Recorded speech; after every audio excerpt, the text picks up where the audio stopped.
Et le voici ce fameux nouveau classement que j'ai fait pour vous les abonnés. Un truc bien plus lisible que ce que propose le site de la Formule 1, quand même, il faut le dire. Je vous ai mis en haut donc les grands prix avec les dates pour chaque rendez-vous.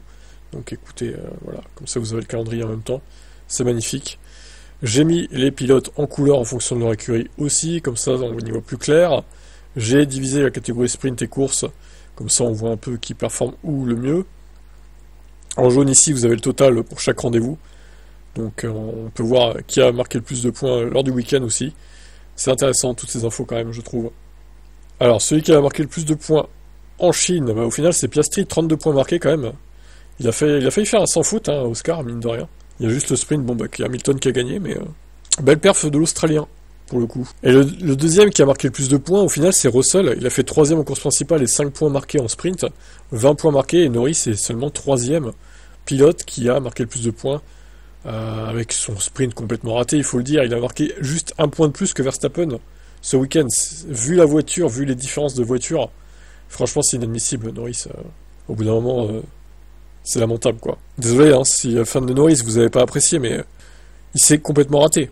Heureusement qu'il a fini deuxième aujourd'hui, quand même. Et encore, ça a failli mal tourner à la fin. Ça a failli mal tourner. Bon, c'était pas trop de sa faute, pour le coup. C'était à cause des freins, mais bon. Imaginez, il aurait DNF. Oh, catastrophe.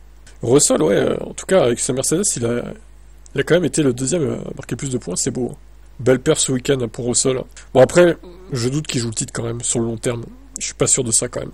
Peut-être qu'il se battra pour des places avec Verstappen, notamment, si vraiment la Red Bull n'évolue pas suffisamment. Bon, alors les grands gagnants du jour, là, c'est Ocon, 10 points marqués ce week-end, du coup. Le même nombre de points qu'Antonelli, du coup, incroyable. Antonelli, c'est un peu raté sur cette course, j'ai trouvé aussi, même si, bon, il est rookie, ok, mais finir à plus de 40 secondes de Russell, c'est beaucoup, je trouve.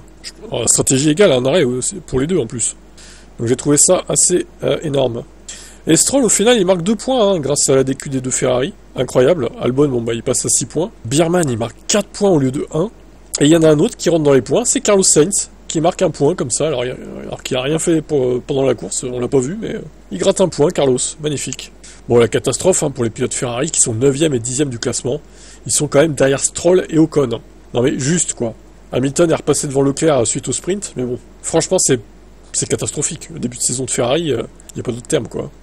Alors, passons au constructeur, quand même, parce que j'ai fait la même chose pour le classement constructeur. McLaren, 51 points marqués au total sur ce week-end. Mercedes a marqué 30 points, Red Bull 18, Ferrari 12, du coup, grâce au sprint seulement. Eh oui, Ferrari qui est à égalité avec Williams. Ils ont déjà 61 points de retard face à McLaren. Je sais pas si vous vous rendez compte. Le gap est immense. Quel point de perdu. Ils ont perdu 18 points, là. C'est inadmissible.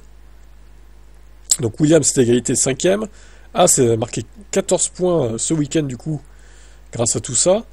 Aston Martin est à 10 points au total. Sauber 6, Racing Bulls 3. Et Alpine, toujours pas de points. Et dire qu'il n'y a que Alpine qui n'a pas marqué de points pour l'instant. Pfff, la loose. Alors que là, clairement, il y avait une opportunité. Gasly aurait pu marquer des points. Mais bon, ils ont été décus aussi, donc puis Douane, voilà quoi. C'est Douane, malheureusement il ne fait pas le job en course, Douane. Bien que lui n'ait pas été décu, pour le coup. Bref, voilà ce qu'on pouvait dire pour ces 2 premiers rendez-vous de la saison 2025. Donc maintenant on va se diriger vers le Japon, ce sera dans 2 semaines. Et on aura droit à un triple header. Donc 3 courses à suivre, vous voyez, le 6, le 13 et le 20 avril. Bon, je pense que pour le titre constructeur et le titre pilote Ferrari... je vous avoue que ça va être compliqué. Je crois que les espoirs au bout de 2 courses, ils sont déjà anéantis. Hamilton a déjà 35 points de retard sur Norris et Leclerc 36. Donc au bout d'un moment, qu'est-ce que tu veux jouer? Ils vont jouer quoi? Le top 5 peut-être? Peut-être top 3 à la rigueur, si vraiment ils arrivent à s'améliorer, mais le titre c'est mort.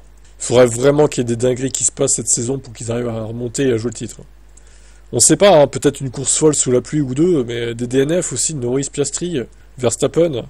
Mais il faudrait quand même beaucoup de circonstances favorables pour eux pour qu'ils remontent. Bref, c'est décevant tout ça. Ciao.